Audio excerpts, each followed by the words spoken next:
What's up, and welcome to another episode of Open Court with Derik Williams. I'm your host, Derik Williams, also known as DWill The Coach, and we are back. That's right, family. We are back with the hardest hitting 30 minutes in sports talk radio right here exclusively on eyeballradio.com and the Eyeball Radio YouTube page. And whoo, do I have a show for y'all tonight.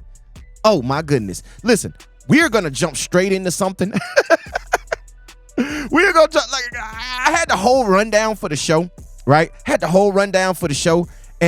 was going to run it like that, right? I was going to do what the rundown said do. But as I was going through it, I was like, man, I think I'm burying the lead.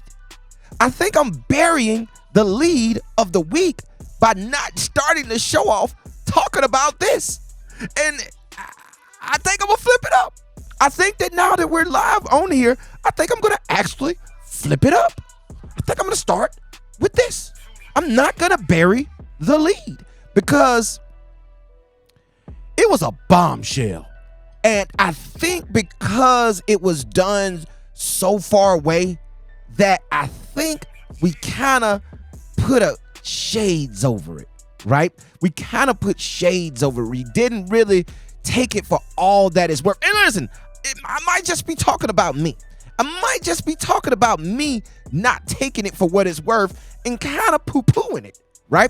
I kind of poo-pooed it. But now that I actually sit back and think about it, it is bombshell-worthy news. Like, I wish I had the bomb to drop. I go download the bomb, DJ Clue bomb on my board so I can drop a bomb on y'all, man, because that's exactly what James Harden did on yesterday. That's exactly what James Harden did on yesterday or the day before yesterday, because he did it in China, and you know how the hours all messed up. So you know what I mean. It came to us on yesterday morning, and it was a bombshell. I mean, it was earth-shattering because we all know who James Harden is, and we know how good he is, and we know his trick. He's a future Hall of Famer, yada, yada, yada. But what he did on yesterday is worth the lead. But also in this episode, man, we're going to get into our college football breakdown, man. Y'all know that's what I was leading with because we're 1 week away. We're literally 1 week away, about 10 days away from the start of football season. So, of college football season. And you know I'm crump. You know I'm hyped, right? You know I'm ready to get it going, man. So, of course, we're going to go through that, man. We're going to talk about a couple things in our college football breakdown.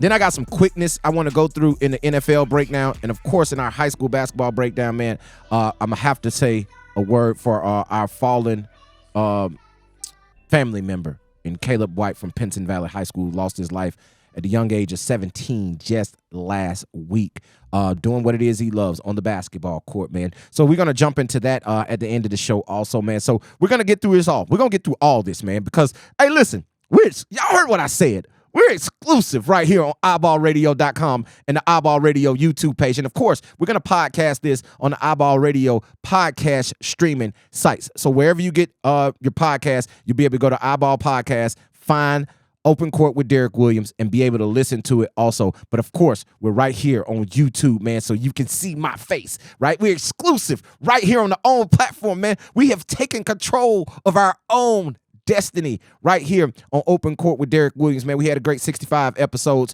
over on WVAS, but now this here starts. It turns over a new leaf, man, right here on eyeballradio.com, man. But let's jump right into it. James Harden. Oh, my goodness. James Harden. What? James Harden. Really? Is that how you feeling, James? You really got to China and was like, you know what, man?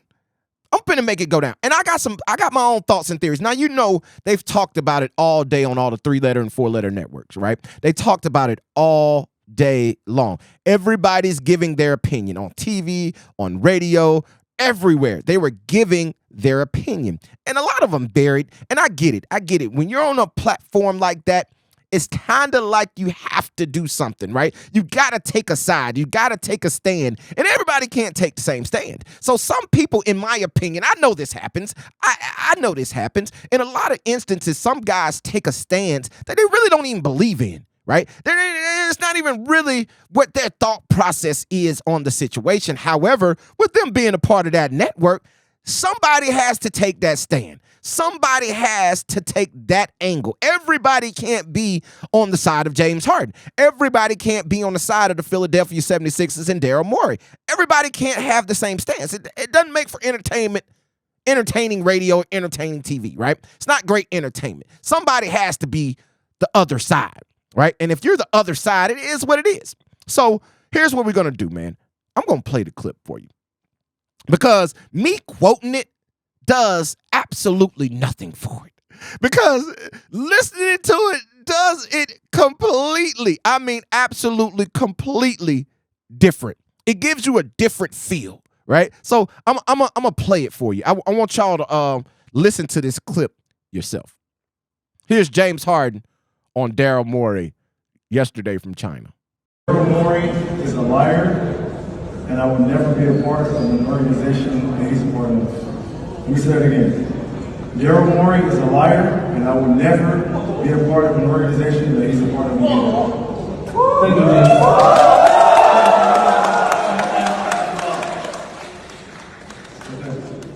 Any more questions? You good? Bombshell. Bombshell. Like, listen, he called Daryl Morey a liar. And not only did he call him a liar, he doubled down. He went all in. He said, let me say that again.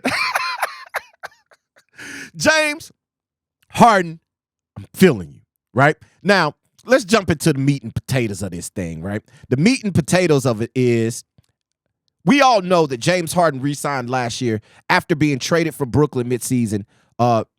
He was traded from Brooklyn midseason over to the Philadelphia 76ers. And we understand after that season, he took a $15 million pay cut. James Harden could have went anywhere and signed for the max. A bunch of teams would have given him that max. Listen, I hear all the people out there saying, nobody's going to give him the max. The trade market's not there. Yada, yada. Man, stop it. We're talking about James Harden, future Hall of Famer, who still to this day is 21-10. He led the league in assists last year. Let's not forget that. He led the NBA in assists just last season, right? So let's not act like, he's not the James Harden of old where he's going to average 35 points a game and lead you to the Western Conference or Eastern Conference Finals, Western Conference when he was with Houston, when he was doing those type things. But I'm just saying, we understand he's not that same player. However, let's not act like James Harden can't hoop.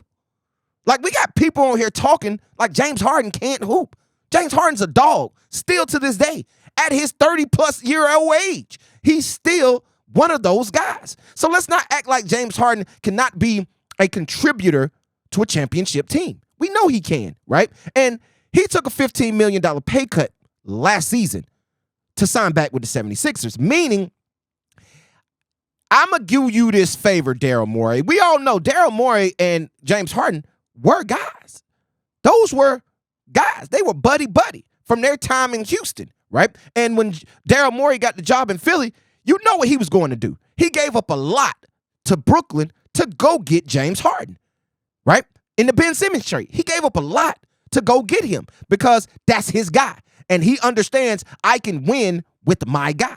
And if I'm winning with my guy, cool, right? Cool. I'm going to get him. So he did that. So it was understood around the league of what that transaction boiled down to. However, something's changed. Something has drastically changed. And if something has drastically changed to the point where he's outwardly calling Daryl Morey a liar, I tend to side with James Harden on this. And I understand. Everybody's going to say, I heard him say, it's business. I heard the pundits say it, it's business. Nothing in business is to be trusted until ink hits paper. And I agree with that, right? I agree with that. If ink hadn't hit paper, you can't trust nobody. However, if that's my guy, James Harden is saying Daryl Morey is my guy. So if I tell Daryl, hey, I'm going to give you $15 million back this year so we can build this roster to try to make a championship run, but I'm going to tell you, on the back end, next year, when that contract's done, you're going to sign me for the max. That's kind of how I felt. Even if it's not for the max, hey, you're going to get me very close to the max. I'm going to get paid. You're going to give me my money back. I'm going to recoup my $15 million when it's all said and done, right? The $15 million that I gave up to you, I'm going to recoup that when it's all said and done. And obviously, the signals was crossed. James Harden was promised something, y'all. I refuse to believe that James Harden just went out in China yesterday and dropped that Daryl Morey is a liar for no reason. It has to be a reason. It's a backstory to it that we aren't privy to that information as of right now, but I'm pretty sure it's going to come out, right? It's going to come out. But however, something has to give. I'm just going to tell you, I'm leaning to the side of James Harden because that's how it is, man. If you're my guy, this is basketball. I do you a solid by giving up some money so we can help build this roster and help me and you and everybody else affiliated win. I get that part. But if you're going to sit here and tell me to my face, whether it's a gentleman's handshake, whether you're my guy and you tell me, you give me your word that, hey, next year I'm going to make sure you recoup that money, bet. Because let's not get it twisted. It's all about money. It's not period. It's about money. The NBA is a job that pays very handsomely, I do add, but it's a job. And those guys are out there to get compensated. Everybody wants to win. You're a competitor. Yeah, you want to win, but you're out there to get compensated. And if I gave up some compensation to help out and was told that on the back end I was going to get my compensation back, I ain't going to be too cool if I ain't getting my compensation back. I'm going to go out there and call you what you are, which is a liar, which I tend to believe James Harden. That's all I'm saying. I tend to believe James Harden. I think James Harden has a legit gripe when it comes to this situation. Now, I've heard everybody, he only had 9 points and 7 assists in Game 7 last year and in playoffs, and he folded in the playoffs. He also had 45 in the game, 2-game winners in that same series. He had 2 40-point games and 2-game winners in that same series. If he had a bad game in Game 6 and 7, well, somebody else might need to step up. That $15 million that he gave up to help build that roster, maybe those guys need to step up. Maybe they need to have better games. Why is it all on James Harden? Right? I did something to give you something so we can get somewhere, and then we ain't get there, and you're going to blame me for it? And then going to say, oh, man, you ain't do what you were supposed to do, so I ain't bringing you back. Dude, I had 2 40-point games in the same series. What else do you want? That's just my opinion on the situation. I think James Harden was promised something, and I think that promise was reneged upon. And if James Harden wouldn't come out and call Daryl Morey a liar because of that, I ain't mad at him. Now, I ain't saying Daryl Morey a liar. I'm not privy to the information like I mentioned earlier. I'm from the outside looking in just like you are. And I'm going to tell you like this, I'm rocking with James Harden on this situation. I am rocking with James Harden on this situation. So, man, that's it for our NBA breakdown, man. That was a bombshell, man. Like, y'all just heard the clip. That was a bombshell for a active player to call his general manager a liar. That's big time, man. That's big time. But moving right along, man. Time to jump into our college football breakdown. And, man, a couple weeks ago, I think, was it last week, man? It might have been last week, might have been week before that. I think it was last week, man. We dropped we kind of broke down the top 10 and went through it. However, with us now being 1 week away, we're now 1 week away from the start of the college football season. I think it's time for us to break down this top 10 and talk about some games. Let's talk about some week 1 and week 0 games coming up. First of all, week 0, I don't see anything in week 0. I'm being honest with you, man. Like, number 6, USC plays in week 0. They got San Jose State. But other than that, man, week 0 is 0. Like, it's a lot of games being played. Florida actually. Ooh, hold on. Yeah, Florida plays on the 31st. Florida has Utah. Number 14, Utah plays Florida on the 31st. That's going to be a big game, man. It's going to be a big game. I just not saw that one. That's going to be a big game. Florida versus Utah in week 1. If I'm not mistaken, that game happened last year. And I want to say Florida might have won that game. I'm going to have to go back and see. I'm going to have to go back and check to see what that is. But, yeah, Florida and Utah is the game in week 0. Number 13, Notre Dame plays Navy also. Anything else in week 0? Vanderbilt plays Hawaii. Think that's it, man. There's nothing else that I really see. Missouri plays South Dakota. Nebraska plays Minnesota on the 31st. Yeah, that's about it. Miami, Florida plays Miami, Ohio on September 1st. Michigan State plays Central Michigan also on the 1st. Georgia Tech and Louisville. Kansas, Missouri State. Oklahoma plays. That's getting into week 1. So yeah, man. Couple games out there being played, man. But let's jump into this top 10.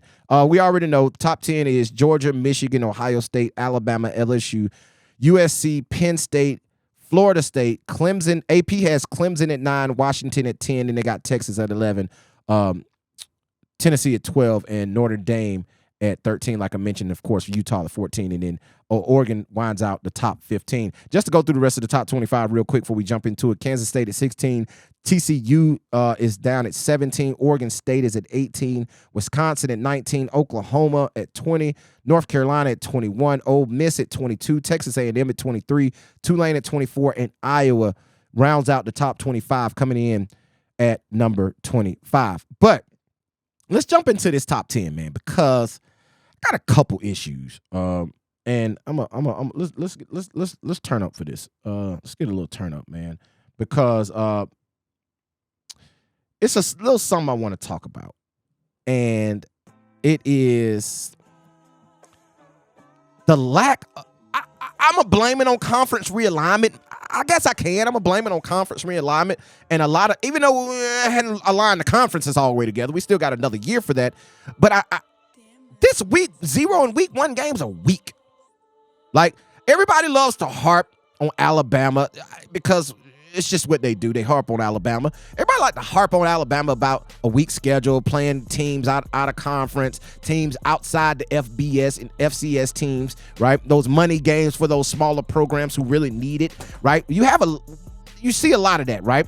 And the thing about it is everybody seems to have adopted that notion now. Like, everybody has seemed to go to the week 1 cupcake. This is week 1 cupcake city. Number 1, Georgia plays UT Martin on September 2nd at 5 p.m. Cupcake. Michigan plays ECU September 2nd at 11 a.m. Cupcake. Ohio State plays a conference opponent in Indiana in week 1 on September 2nd at 2:30 p.m. Cupcake. Alabama plays Middle Tennessee State on September 2nd at 6:30. Cupcake. LSU is the only top 10 matchup in week 1. They play number 8 Florida State September 3rd, 6:30 p.m. All right? They're playing on Sunday. They're getting the whole Sunday to themselves because it's the only top 10 matchup of the week. So I'm guessing everybody's adopting this notion now that we're just going to play Cupcake City in week 1. It's just Cupcake City week 1 because that's all I see. Outside FSU and LSU, it's the only top 10 matchup in week 1. How about this? Y'all ready for this? It's the only top 25 matchup in week 1. That's right. No other teams that I named in the top 25 are playing each other in week 1 outside of Florida State and LSU. Everybody has went to Cupcake City in week 1. But can you blame them? Honestly, can you blame them? When you're looking at some of these conferences and how they're stacking up, oh my goodness. Like, you don't have time to play outside because each and every week it's good. Listen, I take that back. You do got time. Because the reason you got time, because of your schedule. You need Cupcake City some weeks. You need a break. You just can't have a bunch of off weeks. You just can't take a bunch of buys. You got to play the games. So if I'm going to play the games and I got to play all these teams that are I'm taking the Cupcake. So they're adopting it a year early. Y'all see where I'm going with this? They're trying to adopt it a year early. So now when it does come to conference realignment and these Big Ten and SEC are stacked to the top like they are, you're going to get a break in those weeks. You need a break having to play all those. So everybody's adopting Cupcake City. Let me finish going throughout this because, like I say, outside of LSU and Florida State, it's the only top 10 matchup. USC, San Jose State, Cupcake. Penn State, West Virginia. Even though that's a Big 12 opponent, West Virginia's bad. They weren't good last year. I don't expect for them to be good this year. They're bad, right? So that's a Cupcake City, September 2nd at 6:30. We mentioned Florida State, Clemson. They got a conference opponent. Duke, Cupcake City. Even Even though I got to give a shout out to the Duke quarterback, my guy, Riley Leonard. Riley Leonard is a hooper, right? He's a hooper that went on to play football and now is the starting quarterback at Duke. But I got to give a shout out to Riley Leonard. But that's a cupcake. And that's inside your conference. That's 2 times. That's 2 games I've mentioned that are conference opponents that are cupcakes. Ohio State versus Indiana, and now Clemson versus Duke. That's conference opponents that are cupcake city, right? So moving right along, Washington, who shouldn't be in the top 10, but they're playing, who is that? Who's that? Ball State or somebody? I got, Boise State. Okay, they're in the whack. They're in the mid, that might not be such a bad game. I'm going to give Washington a little bit of credit. Like Boise State, that might be a tough game. Texas has Rice, cupcake. Tennessee has Virginia.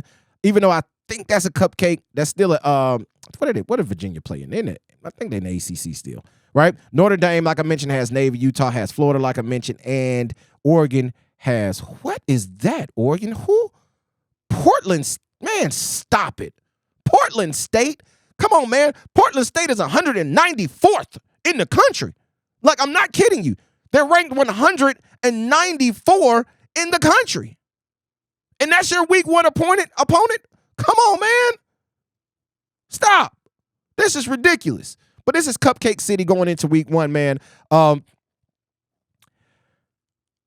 interested. I'm going to be honest. I'm interested in seeing what it looks like, right? I want to see the teams hit the field. I want to see I want to see who Georgia runs out at quarterback. I want to see who Ohio State runs out at quarterback. I want to see who Alabama runs out at quarterback, right? We understand LSU, USC, Michigan, they're set at the quarterback position, right? So it's a lot of dynamics that I'm willing to see. And I like big-time games in week 1. I love starting off the season with a splash game. And we did get one in FSU and LSU. And we're going to really be able to see where LSU is at. Right? We're going to see what LSU really looks like with them sitting there at number 5. And a lot of people are saying that a lot of people are picking them to win the SEC West. A lot of people are picking them to beat Alabama again. We all know Chip Kelly beat Nick Saban last year in his first year in LSU, right? But now they got to come to Alabama. They got to come to Bryant-Denny Stadium. I think that's going to be a different outcome, right? But it's going to be a really good game. But we're going to see early what LSU is made of. And if LSU loses this game, they got a lot of time to make it up, right? They got time to make up for it because they got a lot of other big-time games to play. But FSU is a team, and could this be a future SEC matchup? And I already know everybody go, oh, DWill, don't start that. Don't go there because, oh, man, at Florida State, if they want to lead, they owe $120 million. They don't got $120 million. They're only making this and da-da-da-da-da. They're not revenue share and all this type stuff. It's going to be a buyout. All this type stuff, all the hoopla, right? All the hoopla. At the end of the day, we understand this is a business. We understand where we are in the recent now of college football. If there's a will, there's a way. If the SEC says we want Florida State, which they haven't done, which they haven't given any indication that they are, but if the SEC comes out and says we want Florida State, guess what? Florida State will be out of the ACC and into the SEC. I don't care what $120 million you got to pay. If the SEC says we want you, they're coming. So don't get that twisted. Don't get it fooled that you think they can't get there just because of the money. Don't let the money fool you. I know this is all about money, but don't let the money fool you. Don't let the money fool you. But moving right along, man, we got to get into our NFL breakdown. Oops, wrong button. There it is. It's going to be real quick. Dalvin Cook finally signs with the Jets, right? I think it's like 1 year, $8 million. A couple of weeks ago, we mentioned that he had popped up at Jets training camp, but left without a deal. That deal has now gotten done. Aaron Rodgers gets his running back with Breece Hall, outstanding rookie who tore his ACL last year, still on the mend, still on his way back. That's going to be a heck of a 1-2 punch with Dalvin Cook and Breece Hall once he gets back healthy and back on the field. That's going to give some weapons to Aaron Rodgers. Be on the lookout for the Jets, man. The Jets might be a problem. Now, we're going to talk about them a lot this year because we understand they're in New York. They're in the number 1 market, yada, yada, yada. They got Aaron Rodgers. They're going to be talked about a lot. So let's be on the lookout because they might be very good. Now, understand, they're in the division with the Miami Dolphins, who I told y'all I like a whole lot this year. If Tua can stay healthy, I told you I like the Miami Dolphins a lot. Also in there with New England, who has run that division forever, right? They've run that division forever. Now it looks as if they might be tailing off to the backside. I'm telling you, watch out for the Jets. I got to wait the next week. I'm gonna give me the next week. If I got to do a little bit more research before I say I like the Jets to win the AFC East. A little bit more time. A little bit more time. But I think I'm gonna be ready, right? I think I'm gonna be ready. But Buffalo, man. I know Buffalo's still there. We're going to come back to that next week because now I got my brain is like all mashed up. My brain is all mashed up with me thinking about that because I didn't expect to think about that. But now I got to think about it. We're going to come back to that next week, man. We're going to jump right back into that when we jump into our NFL breakdown. I just wanted to let you know that Dalvin Cook finally signs with the New York Jets. But, man, we're going to flow into something else right now. And RIP is in order for our fallen brother, son, nephew, friend, companion, associate, Caleb White, 17 years old from Pinson Valley High School, tragically lost his life last week during a workout at school. Passed out in the gym and was unable to be revived and was pronounced dead. This is an extremely sad situation. I had the privilege of knowing Caleb personally, been able to watch him up close and personal ever since his 9th grade season when he played at Pinson Valley with my nephew, Greedy Williams, who played his senior year at Pinson Valley.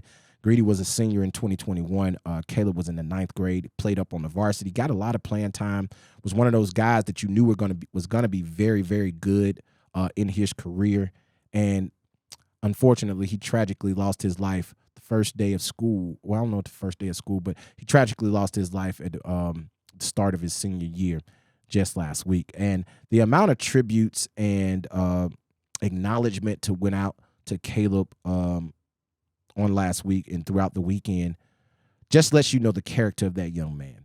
Lets you know how many people he touched in just his short time here on earth. The tributes that went out weren't just tributes. It wasn't just a picture of him and somebody saying RIP. It was a bunch of people being able to post content with themselves and Caleb in it, whether it be a basketball tournament, an AAU tournament, a camp, pickup basketball, workouts in the gym. The kid stayed in the gym. He was a grinder. He was going to make it. He had the opportunity coming up. We got the 2024 eyeball TDB lottery rankings coming up, and he had the opportunity. He had a chance to be considered the #1 player in the state of Alabama in the class of 2024. Unfortunately, we won't get to see him go on and live his life, play out his career, and all of those type of things. And I just want to send my condolences to the White family, his mom, his dad, brother, all of his family members. I also want to send my thoughts and prayers to the Pinson Valley basketball community and the basketball program. Coach Darryl Barber, Coach Winters, Coach Brown, Coach Connor, all those players, support staff, the Pinson Valley student body, teachers, staff members, administrators, the students, the Pinson Valley community as a whole that watched him come up through those ranks all those years and be able to watch him and love on him throughout those years. And, of course, to the state of Alabama, basketball community as a whole, we're all hurting. This is a tragedy that is going to stick with us for a long time, and we're going to do our best to keep his name alive. And like I say, I'm not going to get into the logistics of all the things that might have been. I'm not here to play doctor, right? I'm not here to play doctor. I don't know. So I won't comment on something I don't know about. Y'all know that about me. But what I will say is, Caleb, you will be missed. We love you. We will miss you. We will keep your name alive. And just make sure you send a prayer up for that White family and all involved that they make it through this this tough time that won't be resolved anytime soon. But with that being said, man, we're going to get out of here for tonight, man. Thank y'all for hanging out with me right here on Open Court with Derik Williams. Exclusively, like I said, exclusively here on eyeballradio.com and the Eyeball Radio YouTube page, man. But make sure you go follow all my social media at Eyeball Radio on Instagram and Twitter. Excuse me. Hold on. Let me rewind that. Go follow me on all my social media at Eyeball Radio, Instagram and X. It's at Eyeball Radio, Instagram and X. Also Instagram and X at _Real Talk Tees. Also on Instagram and X, Eyeball _TDB. And make sure you go follow my personal tweets on X at Coach _Eyeball. Make sure you go follow the business page on Instagram at Guard Your Man. And make sure you go check out all the websites, eyeballradio.com and also guardyourman.org. Until next week, man, exclusively right here on eyeballradio.com. You guys go out and be great. In order to be great, make sure you do something great for somebody else. And y'all already know, they call me Coach because I teach you how to ball. Until next week, I'm out. Peace.